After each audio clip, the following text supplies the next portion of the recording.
Assalamualaikum warahmatullahi wabarakatuh. Innal hamdalillah nahmaduhu wa nasta'inuhu wa nastaghfiruhu wa na'udzu billahi min shururi anfusina wa sayyiati a'malina. May yahdihillahu fala mudhillalah wa may yudlil fala hadiyalah. Asyhadu an la ilaha illallah wahdahu la syarikalah wa asyhadu anna Muhammadan abduhu wa rasuluh la nabiyya ba'dah. Allahumma salli wa sallim wa barik ala hada nabiyina Muhammadin wa ala alihi wa ashabihi wa man jahada fi sabilillah ila yaumil akhir. 14 abad yang lalu Islam sudah mengingatkan kepada kita semuanya akan pentingnya memperhatikan adab sebelum belajar daripada ilmunya. Orang yang memiliki adab itu lebih utama dibanding orang yang memiliki ilmu. Orang yang memiliki adab yang baik itu lebih mulia dibandingkan orang yang memiliki ilmu yang tinggi namun tidak mencerminkan adab dan akhlak sama sekali. Inilah hasanah Islamiyah yang terpendam, yang puluhan bahkan ratusan tahun yang lalu terlupakan di antara kaum muslimin. Sehingga kita harus bisa mampu menyelami dasar samudra yang sangat luas dengan mengambil daripada intan mutiara yang berada di dalam samudra untuk mengambil sebuah adab yang menjadi sesuatu yang hilang. Banyak di antara kita, terutama kaum muslimin, wabil khusus orang yang bagi penuntut ilmu, mereka lupa, mereka lebih fokus pada penambahan daripada ilmu dibandingkan daripada belajar adab dan akhlak. Sehingga apa yang terjadi jika hal itu dilakukan? Mereka akhirnya sering menggibah daripada gurunya, tidak patuh kepada gurunya, tidak punya rasa hormat terhadap gurunya, merasa dirinya paling benar. Dan juga kadang kala kita menggibah guru kita, serta banyak penyakit-penyakit lain yang melanda di antara kaum muslimin karena kita tidak memperhatikan adab dan akhlak di dalam kehidupan kita. Padahal orang yang memiliki adab yang baik, niscaya ilmu itu akan menjadi berkah. Bagaimana mungkin ilmu itu akan menjadi berkah manakala adab saja tidak diperhatikan? Barangkali ilmu itu akan tidak bisa bertahan lama, bahkan ilmu tersebut akan hilang daripada keberkahannya.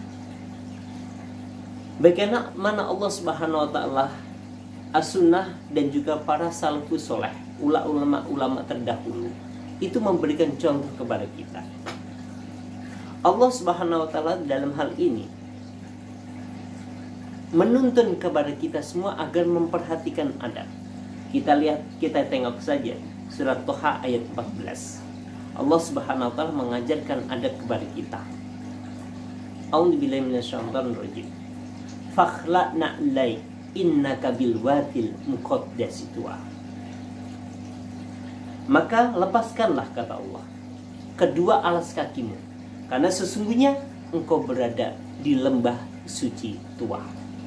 Toha ayat 12. Di sini Allah Subhanahu wa taala sebelum menurunkan wahyu kepada Nabi Musa alaihissalam, maka Allah mengajar kepada Musa tentang adab terlebih dahulu, yakni dengan melepaskan kedua alas kaki sebelum mereka menerima wahyu, sebelum mereka menerima daripada ilmunya.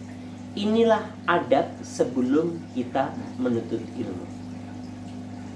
Bagaimana baginda Rasulullah SAW dan juga para salafus soleh ketika memperhatikan adab dan akhlak sebelum kita mengambil daripada ilmunya. Namun sebelum kita ke baginda Rasulullah SAW, kita perhatikan dulu apakah sama antara adab dan akhlak itu. Kita tahu secara bahasa adab itu merupakan menerapkan akhlak yang baik. Namun dalam kitab Fathul Bari, Ibnu Mubarak itu menyebutkan al-adabu istimalu ma yuhmadu qawlan wa fi'lan wa abbar ba'duhum anhu innahul akhdu bimakarimal akhlak. Yang artinya adab itu artinya menerapkan hal-hal yang dipuji orang, baik berupa ucapan ataupun perbuatan. Dan sebagian ulama lain mendefinisikan bahwasanya adab itu adalah menerapkan segala macam akhlak yang baik. Jadi sangat sulit rasanya membedakan antara adab dan akhlak, karena kedua-duanya sama. Orang yang berjalan di depan orang tua kita, ya, kita menundukkan mungkin barangkali punggung kita di hadapan orang tua, itu adalah adab, namun sekaligus daripada akhlak. Ketika kita makan menggunakan tangan yang kanan, mengambil yang dekat dan juga membaca basmalah, itu merupakan adab, tapi sekaligus merupakan akhlak. Itulah antara adab dan akhlak memang agak sulit ulama dulu pun membedakan daripada kedua hal tersebut. Maka baginda Rasulullah SAW menyikapi hal ini. Beliau pernah bersabda dalam hal ini, Bismillahirrahmanirrahim, innama bu'ithu liutamima makarimal akhlak. Hadis riwayat Ahmad dan Bukhari. Sesungguhnya aku ini tidaklah diutus kecuali untuk menyempurnakan daripada akhlak manusia. Hal ini juga sama. Bahkan baginda Rasulullah SAW pun mereka diutus untuk memperbaiki akhlak, adab.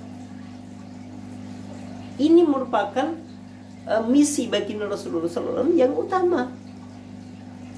Bagaimana Islam turun di bumi Mekah, di bumi Arab sana, mereka akhlak moral, dekadensi moral daripada bangsa Arab memang udah luar biasa rusaknya. Tapi itu ternyata luar biasa bagaimana baginda Rasulullah SAW memperbaiki daripada akhlak tersebut. Begitu juga hadis baginda Rasulullah SAW, akmalul mu'minin imanahum aksanuhum khuluqan. Hadis riwayat At-Tirmidzi.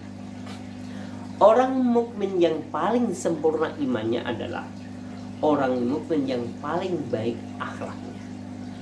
Jadi orang yang paling baik akhlaknya itu pertanda kesempurnaan daripada iman kita. Inilah pentingnya daripada kita memperhatikan daripada adab.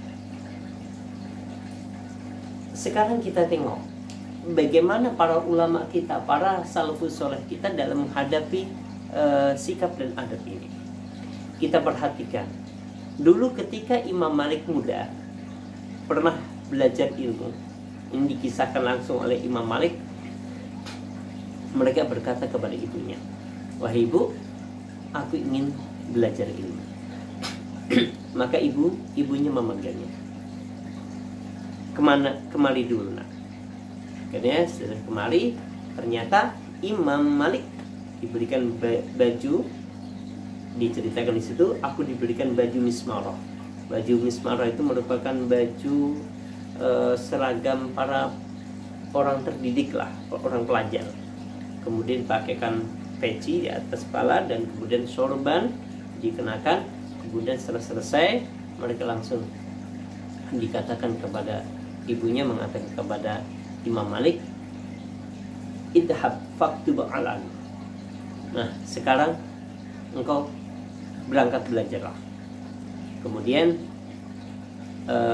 setelah mereka sudah bersiap diri, mereka diberikan wajangan nasihat kepada ibunya, kepada Imam Malik dengan mengatakan, idhab ila Rabi'ah. Idhab ila Rabi'ah fa'ta'limu min adabi qabla ilm. Sekarang pergilah kalian kepada Robi'ah. Robi'ah itu merupakan guru Imam Ahmad. Pergilah kalian kepada Robi'ah dan pelajarilah adabnya sebelum engkau mengambil daripada ilmunya. Itulah orang-orang terdahulu sangat sekali concern terhadap adab dan akhlak sebelum mereka belajar daripada ilmunya. Bahkan Imam Malik itu pernah suatu ketika bertemu dengan anak muda yang sangat luar biasa komitmennya untuk belajar ilmu. Dikatakan ta'limul adabu qabla an tata'allim ilmu. Pelajarilah adab sebelum engkau belajar daripada ilmunya. Sangat luar biasa konsentrasi ulama terdahulu memperhatikan daripada akhlak, adab dan akhlak.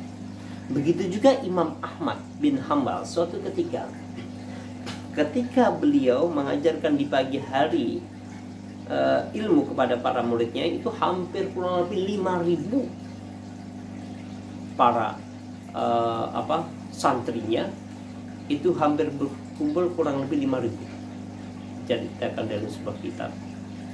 Kemudian di antara 500 orang itu mereka mencatat, artinya menuntut ilmu, mencatat apa yang disampaikan oleh sang gurunya. Namun selebihnya hampir 4.500 orang santri itu hanya mempelajari keluhuran dan budi pekerti daripada Imam Ahmad. Artinya mereka lebih dulu concern kepada adab dan akhlaknya. Subhanallah. Ini sesuatu yang luar biasa yang harus kita pahami dan kita mengerti agar kita tidak terlena terhadap adab dan akhlak. Bahkan Abdullah bin Mubarak ini pernah mengatakan, ta'limul adabu 30 aman wa ta'limul ilmu isri. Dahulu aku belajar adab itu selama 30 tahun dan aku baru belajar ilmu itu selama 10 tahun. Ini juga sesuatu hal yang mencengangkan kita. Betapa perhatian orang-orang terdahulu, para salafus soleh, para ulama kita memperhatikan dalam adab itu luar biasa. Bahkan Ibnu Mubarak itu juga mengatakan hampir-hampir 2/3 daripada adab itu adalah ilmu. Jadi hampir-hampir 2/3 daripada adab itu ilmunya. Jadi adab itu menguasai gitu, dibandingkan sebelum kita mengambil daripada ilmunya. Ini sesuatu yang harus kita pelajari.